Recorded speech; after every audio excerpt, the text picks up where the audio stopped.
Olá, hoje iremos falar sobre a doença de Alzheimer, mas antes de entrar nesse tópico, vamos relembrar sobre os declínios cognitivos. Nós temos o declínio cognitivo relacionado à idade, aonde há uma diminuição gradual da memória que ocorre pelo envelhecimento natural da pessoa. Nós temos o declínio cognitivo subjetivo, aonde há uma queixa do paciente relacionada à memória, mas essa queixa não é encontrado substrato na avaliação neuropsicológica. Nós temos o declínio cognitivo leve, aonde nesse caso, além da queixa, que normalmente é de memória, mas pode ser de outras funções nervosas superiores, como por exemplo a função executiva, e nesse caso não há um comprometimento das atividades de vida diária, mas já há uma alteração na avaliação neuropsicológica desse paciente. Então, o que é demência? Demência é um declínio de pelo menos 3 áreas da função nervosa superior, seja memória, linguagem, atos motores, reconhecimento, atividades da vida diária e distúrbios neuropsicológicos. O último consenso brasileiro de demência já não coloca a obrigatoriedade de ter perda de memória para se configurar o quadro de demência. Porque existem demências, principalmente a demência frontotemporal e a demência vascular, que em seu início podem evoluir sem alteração de memória. Bom, quais são os tipos mais frequentes de demência? De acordo com um estudo realizado por Herrera e colaboradores, foi observado que, a partir dos 65 anos, a prevalência da demência ocorre em 7,1% dos pacientes. Quais são os tipos mais frequentes de demência? De acordo com o estudo de Herrera e colaboradores na cidade de Catanduva, foi observado que os indivíduos com mais de 65 anos, cerca de 7,1% deles apresentavam algum quadro demencial. Desses, mais de 54% apresentavam um quadro compatível com doença de Alzheimer, demência vascular com 9,3%, complexo Alzheimer mais demência vascular com 14,4%, complexo Parkinson demência com 3,4%, a demência frontotemporal com 2,6%, corpus de Levy com 1,7%, e aqueles quadros que não se encaixavam com nenhum desses, que são considerados indeterminados, com mais de 12%. Bom, a doença de Alzheimer nós vimos que é o quadro mais frequente de demências. Então, quem foi que descreveu a doença de Alzheimer? Foi um médico alemão chamado Alois Alzheimer. Ele estava na clínica dele e chegou uma senhora chamada Auguste D., que tinha um quadro de declínio progressivo de função nervosa superior, que era de memória, dificuldade em se expressar pela palavra, tinha confusão mental, achando que tinha delírios persecutórios e com um declínio das atividades da vida diária extremamente importante. A Alois acompanhou essa paciente por 4 anos, fazendo uma descrição pormenorizada da evolução de todo o quadro dela, e quando ela foi a óbito, ele tirou o cérebro dela e fez a avaliação histológica, fazendo a descrição do substrato histológico da doença de Alzheimer, que são as placas senis e as degenerações neurofibrilares. Então, o que é a doença de Alzheimer? É uma doença neurodegenerativa que normalmente afeta pessoas acima de 65 anos, de causa desconhecida, mas se acredita que seja geneticamente determinada, devido a uma redução funcional do cérebro, que é o quê? O quanto se usa para ler, escrever, sair de casa, fazer atividades lúdicas. Bom, então quais os sintomas reais da doença de Alzheimer? A característica fundamental da doença de Alzheimer é a alteração de memória, característica que é principalmente das memórias de fatos recentes. As memórias antigas são mais estáveis e mais difíceis de serem comprometidas. Isso só acontece nas fases finais da doença. Outra característica extremamente importante é a repetição das mesmas perguntas e das mesmas histórias, porque a pessoa fala e aí ela esqueceu o que falou, ela volta a repetir. Outra é uma dificuldade de acompanhar as conversações, os pensamentos complexos. Outra característica é também dificuldade de elaborar estratégias para resolver os problemas da vida diária. Dificuldade de dirigir automóveis e encontrar caminhos conhecidos. Por exemplo, a pessoa sai e tem dificuldade em voltar para casa. A pessoa já não sabe mais onde é o banheiro dela. Tem dificuldade em encontrar as palavras ou para exprimir ideias ou sentimentos. E, além disso, quadro comportamental, com irritabilidade, nervosismo, agressividade, quadros depressivos e ansiosos. Então, quais são os critérios diagnósticos da doença de Alzheimer de acordo com o DSM-4? São o desenvolvimento de déficits múltiplos que se manifestam por ambos. Por comprometimento de memória, que é uma incapacidade de aprender informações novas e lembrar dessas informações aprendidas, e pelo menos um dos seguintes: uma afasia, que é um distúrbio da linguagem, uma apraxia, que é um distúrbio do quê? Da habilidade da pessoa, uma agnosia, que é um distúrbio do quê? Do reconhecimento da pessoa. Há também o quê? Transtornos da função executiva, que é uma incapacidade da pessoa de processar informações, como, por exemplo, organizacional, prestar atenção, planejamento, entre outros. O curso é caracterizado por início gradual e o declínio cognitivo é lento e contínuo. Os déficits cognitivos causam significativo comprometimento social da pessoa e ocupacional. Representam, então, o quê?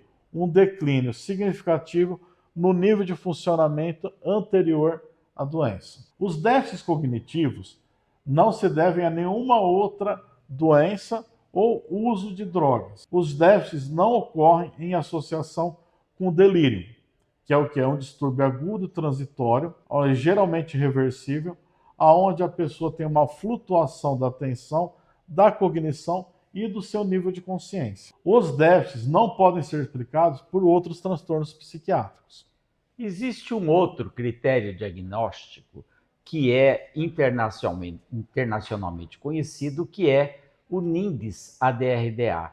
Esse critério diagnóstico coloca a doença de Alzheimer provável, possível e definitiva. O possível é quando existem alterações que não se coadunam com a doença de Alzheimer. Então, nós vamos falar da doença provável e da definitiva. O que é, então, a demência provável? Claro, quando há uma demência comprovada através de exame clínico e documentada através de testes de rastreio, como o mini-exame do estado mental, e confirmada por testes neuropsicológicos. Então, existe um quadro demencial. Depois, outra coisa, são déficits cognitivos, evidentes em duas ou mais áreas de função nervosa superior. Piora progressiva dos déficits de memória e demais funções cognitivas. Então, fundamental, comprometimento em várias áreas de função nervosa superior, a doença ser comprovada através de avaliação neuropsicológica e ter uma evolução lenta e progressiva. E outra característica fundamental é ter ausência de rebaixamento de consciência, porque a pessoa com rebaixamento de consciência torporosa ou obnubilada não se pode avaliar os sintomas. Outra coisa, a característica, nós vamos depois falar mais das demências pré-senis e das senis, mas ele se interfere que a doença começa, em geral, acima dos 65 anos, mas ela pode se iniciar mais precocemente nos quadros chamados pré-senis. O diagnóstico de provável, portanto, é reforçável por uma deterioração progressiva, além da distúrbio de memória, alterações de linguagem, praxia, gnosia, comprometimento das atividades da vida diária, diferente do declínio cognitivo leve, e podendo ter história familiar ou não, a história familiar principalmente nos quadros pré-senis. E o exame de líquor normal. O eletro mostra uma certa lentificação do traçado, mas é totalmente inespecífico. O exame, um dos exames importantes é a tomografia e a ressonância nuclear magnética, porque elas vão mostrar uma diminuição do hipocampo e uma diminuição da massa cerebral. E a doença pode ser acompanhada, então, de distúrbios comportamentais. O diagnóstico definitivo é quando se tira um pedaço do cérebro da pessoa e faz avaliação histológica, encontrando as placas senis e as degenerações neurofibrilares. Então vamos falar sobre os comprometimentos mais comuns na doença de Alzheimer. Na memória. A maioria dos pacientes é o primeiro sintoma da doença. A memória recente e antiga são afetadas, sendo que a memória recente é afetada primeiro. O defeito da memória recente ou de trabalho resulta da diminuição global da capacidade do tratamento da informação recém-adquirida. A extensão das lesões ocorre como? Nas regiões hipocampais, nas regiões frontais, parietais e, por fim, nas estruturas subcorticais. Além da memória, que nós falamos que é uma característica fundamental, outra característica é a distúrbio da fala e da linguagem. Ela ocorre em 1/3 dos pacientes com a doença de Alzheimer. Ela aparece uma dificuldade em dar nome às coisas, mas a fluência verbal não se altera muito. A repetição é normal nas frases simples, mas nas frases complexas ela é mais difícil. Ou seja, há uma dificuldade da pessoa entender a palavra falada e uma dificuldade em expressar as ideias dela. A seguir, falaremos dos distúrbios da função executiva. O que acontece? Há uma perda na iniciativa motora, da capacidade de julgamento e racionalização das funções e na planificação e regulação das tarefas. Há uma dificuldade de realizar as tarefas que exijam um grau de atenção, um grau de planejamento. Há uma dificuldade em identificar as semelhanças e diferenças, dificuldade para resolver problemas simples. Os problemas da função executiva refletem a severidade da demência, o grau de anosognosia e a severidade das lesões frontais. Bom, e os distúrbios de comportamento? É uma das características importantes da doença de Alzheimer, os distúrbios de comportamento. Normalmente, em seu início, começa com um quadro depressivo. Não só pela própria doença em si, mas pela própria ainda entendimento do paciente que ele já está começando a perder a função nervosa superior. Característica fundamental também é a atenção. A pessoa fica dispersiva, distraída e há uma mudança de comportamento. Se ela era quietinha, ela fica mais agitada e se ela era agitada, fica mais quieta. Há uma redução da perda de higiene pessoal, da alimentação, todos esses dados, alteração de sono e quadros de agressividade, muitas vezes, inclusive machucando o companheiro. Quais são os estágios da demência? Nós temos o primeiro estágio, estágio 1, que é uma demência leve, com problemas de memória predominantes, mas as outras funções estão muito pouco alteradas. E a autonomia do paciente está preservada. No estágio 2, a demência está moderada, com problemas mnéticos mais importantes e invalidantes, com alterações de várias funções cognitivas, a autonomia parcialmente preservada. No estágio 3, a demência severa, com síndrome afaso, apraxo, agnóstica, perda da autonomia, problemas de marcha, rigidez, incontinência urinária. Bom, outra característica importante da doença de Alzheimer é os fatores genéticos. Nós falamos que tem a demência. Antigamente, hoje ela é uma só, mas antigamente se falava em demência senil e pré-senil. Ou seja, demência senil, aquela que começa depois dos 65 anos, e a pré-senil, que começa antes dos 65 anos de idade. Qual o fator genético para a demência senil, ou seja, que começa depois dos 65?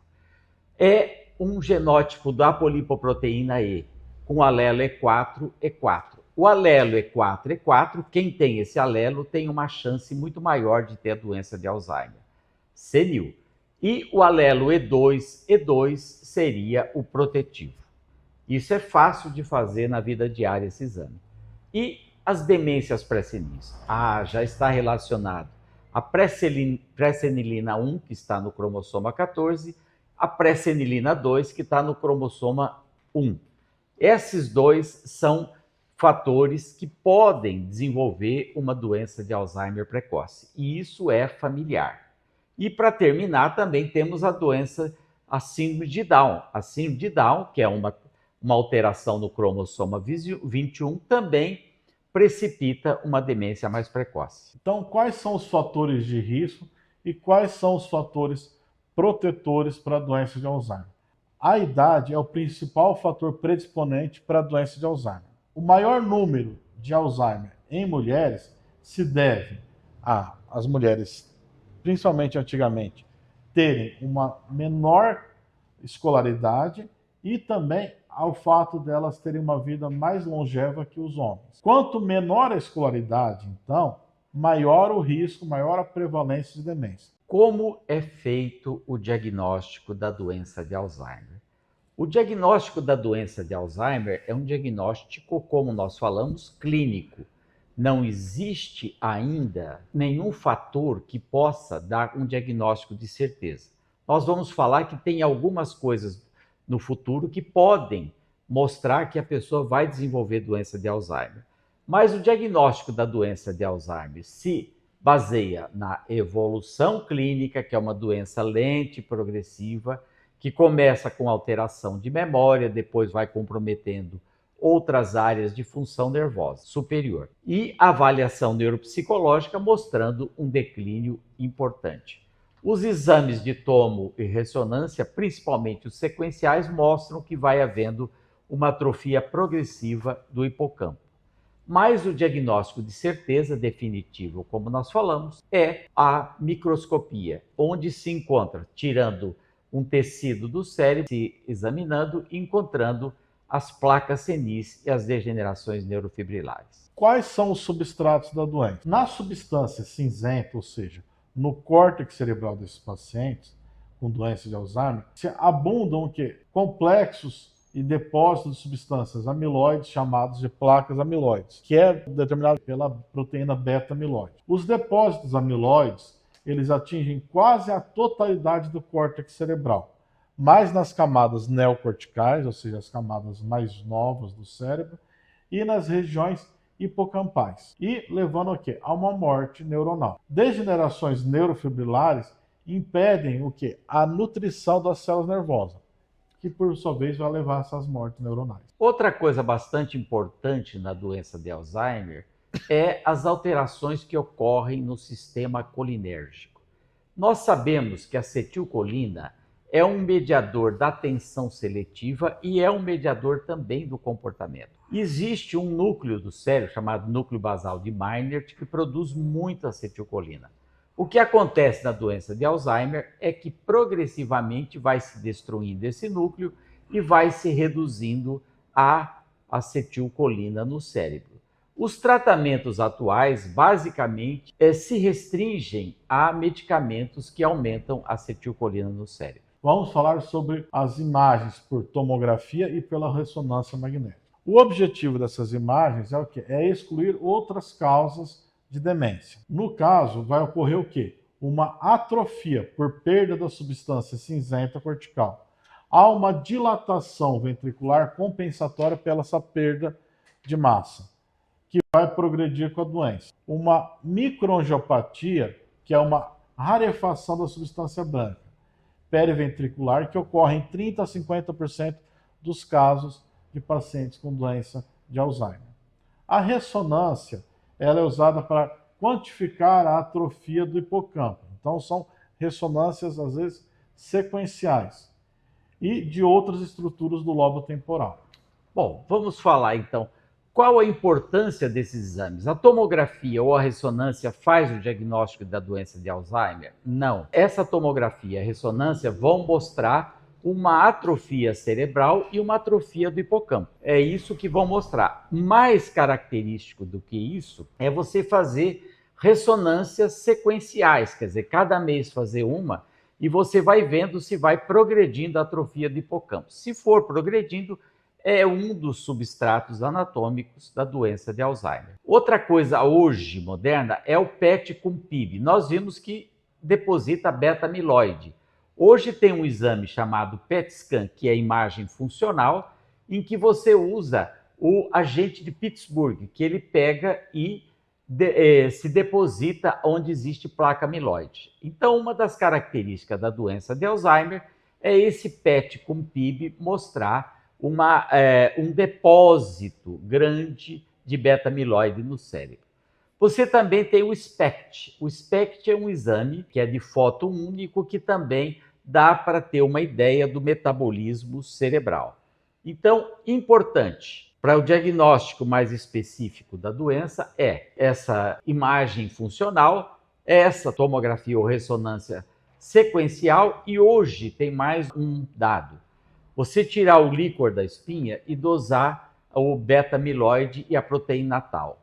Quando o beta-amiloide está baixo e a proteína tal está elevada, isso é uma característica importantíssima da doença de Alzheimer. Isto é usado hoje principalmente os declínios cognitivos, que nós vimos que o declínio cognitivo leve da doença de Alzheimer, além dos sintomas de memória, você vai ter uma redução do beta-amiloide no líquor e um aumento da proteína tal. Bom, vamos falar sobre a evolução e prognóstico da doença de Alzheimer. Normalmente, o diagnóstico da doença de Alzheimer é feito depois de 1 a 2 anos do início dos sintomas. Após o início dos sintomas, a evolução da doença de Alzheimer normalmente é de 7 a 10 anos. Nas fases finais, o paciente vai se encontrar normalmente o quê?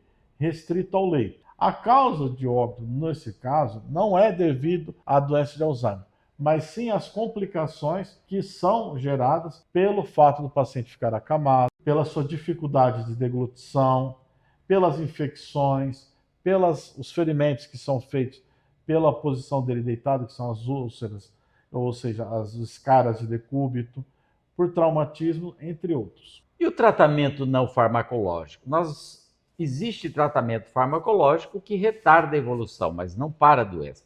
E o tratamento não farmacológico? A primeira coisa é melhorar o ambiente em que a pessoa está trabalhando ou está funcionando, colocando tapetes no chão, tirando as quinas para que elas não se machuquem, acender uma luz sempre para que a pessoa se guiar durante a noite, manter uma autonomia o máximo possível, manter uma atividade física e lúdica e uma alimentação balanceada, além, claro, dos cuidados de higiene pessoal. A doença de Alzheimer tem cura? A resposta é hoje não. A doença de Alzheimer é uma doença crônica e degenerativa, que vai levando a um declínio cognitivo de todas as áreas de função nervosa superior, pegando parte de linguagem, memória, atividades de vida diária, o comportamento. Como foi dito, os remédios vão servir apenas para quê? Para retardar o avanço da doença, melhorar a qualidade de vida e o comportamento. Então, as perspectivas do futuro. Nós vimos que hoje